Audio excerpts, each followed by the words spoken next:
this. Great. So welcome everyone to the January webinar. Happy New Year. I hope everyone had a nice break. We'll jump right into it. So today there aren't a whole lot of updates from the app side, which leaves plenty of time for Jenny's presentation, but we'll talk a little bit about some UX changes as well as a bunch of different bugs that were fixed. So while we don't have a lot of changes, a lot of different issues got solved, which was great. Okay. So the first one is we've added this nifty toolbar that helps you keep track of where you are. So in this case, you see the demo account, but if it were to be your account, you would see that up there. And then whatever patient you're on, that is also a persistent toolbar. So you never get confused whose profile you are looking at. Are there any questions about this? Great. Next, we have a new way to manage studies. So before, you were not necessarily able to go in and edit studies and manage them in the same way, but now you are, which is really helpful if you have a typo or you decide you want to rename something. And this is also a nice way to just have everything in one place. And so this is 2 slides of bugs that we resolved, which is really great. I won't go through all of them, but some big ones with a login issue. That was one that we were really glad to get fixed, as well as some of the different question types. We were having trouble with people not being able to see the whole question or not all of the different options available. So that is fixed. And then finally, we have some push notification issues that we were having, as well as different editing activities and some data collection, like sensor data, passive data. That was fixed as well. So all of that should hopefully be working, but as always, please feel free to submit any bugs that you run into at docs.lamp.digital. There's a little bug link. And the reason we are able to solve or resolve all of these bugs is because all of these different sites are submitting these reports and helping us get to the bottom of these issues, helping our dev team, helping our IT team. So thank you and keep up the good work. And with that, we will get right into Jenny's presentation. So just let me know when you want me to advance the slides, Jenny, and I will do so. Awesome, thank you. I'm Jenny. I am working on this college mental health study project in the digital psychiatry lab. And I was here a few weeks ago, so this might be a little bit of a review for some people, but I'm just gonna kind of go over it again and then get into a little more of the details about how we're automating everything and which is allowing us to get like this larger scale study done. But basically, we're focused on college mental health because it is an area of growing need, and a lot of colleges like don't have the ability to kind of like scale up their mental health resources. So there's a big opportunity for apps to kind of fit in there, and college students are really well suited to adopt apps as a mental health resource because, you know, they're tech savvy, they have smartphones. But previous studies have shown that, like, you know, there tends to be a lot of drop off and lack of engagement, or we don't really know if these apps are actually helping them. So in this study, we're kind of, you know, looking to investigate both of those issues. We're looking at what changes engagement for college students and whether interventions in the MindLamp app may actually improve mental health. So a brief overview how it works is it's a month-long study. We're aiming to get 1,000 undergraduate students, and basically every day they will complete a short daily survey. It's kind of like EMA, where the questions are pulled from a few different mental health questionnaires. And then every other week they complete a longer bi-weekly survey. So everybody's doing the surveys, but then within the study, individuals are randomized into one of 4 groups, and the 4 groups have different engagement techniques. So half of the participants can see their prevent page, as you can see up here. So it looks like it would for anybody using LAMP. You know, they can see their daily survey scores and how those change over time. The other half of the participants just have a blank prevent page. So we'll send them their scores at the very end, but otherwise day to day, they can't really see how their scores fluctuate. So there we're just looking to see whether that feedback kind of improves engagement. And then again, half the participants have the messaging feature of the MindLamp app and half of them don't. So what we're doing with the half that do have the messaging feature is we're sending them like every few days, little encouraging messages, nothing clinical, but like, hey, good job, or remember to fill out your daily survey today, stuff like that. And so then again, we're trying to see, does messaging them every once in a while kind of keep them coming back to the app and keep them engaged? They can also ask us questions through that messaging. So we're hoping that that shows, maybe students who get that like personal touch stick with MindLamp longer. Then, like I mentioned, there are those daily surveys. So we have this automation that is built in so that if we see that somebody's score on the daily survey increased by 3 or more points, which means, worse mental health by a few points on that daily survey, we're going to send them one of these 3 random interventions. And the options are either the journal, which is just, that free text space, and they can look back and see those journal entries, or the breathe intervention, which is like the mindfulness, the flower opens and closes and you inhale, exhale in time with it, or a blank intervention, which means we wouldn't actually send anything and they don't see any push notification come across. So there we're just looking to see whether these interventions are actually making a difference. So if somebody's score is elevated and they get an intervention, how does that change their score after, if it changes at all? So that's the basic study design. And what I'm going to talk about now is just kind of like how we're managing this with 1,000 students, because it is a lot. So Rebecca, if you want to hit the next slide. Okay, so this is about our enrollment process, which I think is really exciting because it is very streamlined so that we almost never have to touch anything in the enrollment process. What happens is in our like study ads, we'll post a link to a red cap, and our red cap houses everything we need for enrollment. So the first criteria, if a student wants to enroll, is they have to have a perceived stress scale score of above 14. Which is a pretty low threshold, but the first thing they'll see when they open REDCap is that perceived stress scale. If they score high enough, they'll move on to where they can fill in their demographic information, and then they'll move on to the informed consent process, which is also in that REDCap. So there's a little video of me screen sharing the informed consent document and explaining it. Then they have to complete a little quiz that's just like comprehension to check whether they paid attention to that video. Finally, they can download the informed consent document right off of REDCap and upload the signed version. If they get all that done correctly, they then get a link to this page that you see on the right.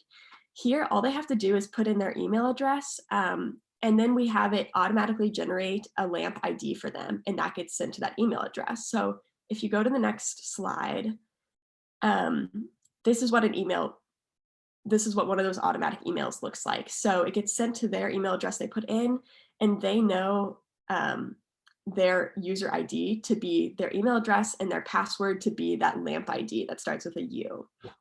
So this is just a really easy way for us to keep track of who's who, and for us to assign LAMP IDs without ever having to, like go in for each individual and do that. And it's helpful because they get it immediately. They're more likely to go right then to the link and learn how to download the app and actually log in. So that's the enrollment process. Can you go to the next slide?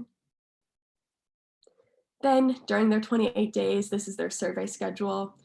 They have the daily survey every day at 6 p.m. And that's, like I said, more EMA style, where it's pulled from different assessments. And then the biweekly survey comes on week 1 and week 3, and these are full-length clinical assessments. So it's the full PHQ-9, GAD-7, perceived stress scale, UCLA loneliness scale, prodromal questionnaire, and Pittsburgh Sleep Quality Index. And then the final thing on the next slide is how we do the payment schedule, because, we want to get everybody paid, and we have the payments broken up into 3 separate payments, which is a little complicated, especially for 1,000 people. So we have a great automation set up for this as well, wherein the first time that they ever fill out a daily survey is marked as their day 1 of the study. Then we have a script that runs and checks to see, once they have been enrolled in the study for 7 days, or it's been 7 days since that first daily survey, if they've also completed that first weekly survey, they'll automatically get sent that $15 Amazon gift card. And this works really well because, if somebody starts on a Wednesday, they'll still have 7 days to fill out that weekly survey, which they get notified about on Sunday nights. And if somebody starts like on a Saturday, you know, they'll still have that same weekly survey within those first 7 days. So that's the first payment. The second one is basically the same thing, but the script checks to make sure that the participant has been enrolled for 21 days and completed at least 2 of those weekly surveys. So the final payment comes after 28 days enrolled and those same 2 weekly surveys already completed. And with that final payment, they're just sent also a system usability scale so that we get some feedback on how, you know, the whole app and the whole experience worked for them. And that's basically how the whole study is running. So far, we've had about 215 people sign up and download the LAMP app, and 50 people go all the way through, which is pretty exciting. It's definitely our largest scale study that we've run. We did a small pilot of this with no automations of just 100 college students, and it went pretty well. But the automations and the like built-in logic for the LAMP app have added a ton to this, in that we basically never have to touch it. It mostly runs on its own. Unless people have issues, they can reach out to us, but it's going really well. I'm happy to talk about any of the automated parts or any part of the process if anybody has any questions, but that's really all I have. Well, thank you, Jenny. That was awesome. And we definitely have time for questions if anybody has any. I'm gonna just stop sharing here. And if no one has any questions, I might start and just ask you, like, so far, what has been the most challenging of these to kind of implement? So is it the informed consent? Was it the randomization? Oh, we also look like Alex sent you a message as well. But Can you share the enrollment email again? yeah, absolutely. Most challenging to implement? That's a good question. Personally, like the red cap, making sure everything runs smoothly was a little challenging, but once it's set up, it's very easy. One thing that we did have to do is go back and give people like a second chance to fill out the informed consent quiz, because a lot of times, like, you know, people rush through it the first time. I guess got a question wrong. I thought the questions were really easy and I didn't think we'd have to have the second option, but we now have it so that if you fail the first time, you can go back and take it again and continue and like enroll in the end. However, if they get it wrong twice, they have to reach out and ask to, you know, be sent the red cap again or start from the beginning. Okay. And is that noted, the fact that if they get it wrong twice, like, is it there for them somewhere to see that, or do they just kind of like have to really want to participate in the study to reach out? Great question. I think they really, well, they can always go on their own to the link to restart the red cap. I don't say you only have 2 tries, but after the second tries, it'll be like, you got it wrong twice. Sorry. Cool. Yeah. The only other things I'll say is this is like the first time I've experienced like using these interventions so much, and I've been really surprised to see that people are really engaged with the journal feature and the messaging feature, especially because my messages are usually just, you know, pretty generic. So to have people responding and really asking questions and engaging through the messaging feature is very cool. Yeah, that is really neat. Cool. Well, thank you so much for this. This is really great, Jenny. Does anyone else have any questions? This is Hannah Mercier. I have some questions. Can you hear me all right? Yeah. Oh, perfect. Thank you. Thank you so much. So I'm just starting a smaller study, but I'm familiar with BWE. So that's, you know, that's where I met John, and I kind of have a starting understanding of how MindLamp will work. But I just had a few questions you're walking through. Firstly, you were saying if the mental health was worse by 3 or more points, is that on the PHQ-9, or what magnitude of decline would that indicate? So because it's on the daily survey, it's not any full-length clinical assessment. It's questions pulled from a few. So I can't really compare it to anything like the PHQ-9. And we kind of chose the 3 or more points arbitrarily, just as some point of increase over the previous like daily survey. Okay. So the last time I was at BIDMC was when Phil Henson was still there, and James and stuff. And so we had talked back then about perhaps introducing the mindfulness or the journal entry or some other intervention halfway through a study. And they said at that point that was not possible. So I see how you branched out. You either enrolled them to have the option to be delivered those interventions, or to not have that option. Now, Rebecca, do you maybe this is more of a question for Rebecca than Jenny. Is there an option now? Because I have a much smaller study, so I had wanted to have folks get nothing basically for the first part of the study, and then be exposed to those optional interventions based on a certain criteria. So Jenny and I can talk about this, because the Okay. interventions that we have in place right now, that was a script like written specifically for this study by someone on our team, and it's not really a part of the app. Correct me if I'm wrong, Jenny. At least the like push notifications for the interventions, as they are now, like randomized, isn't built in, but you can always assign like journal to be given, like let's say you want it every day at 5 p.m. or to just be available in the manage page would be possible.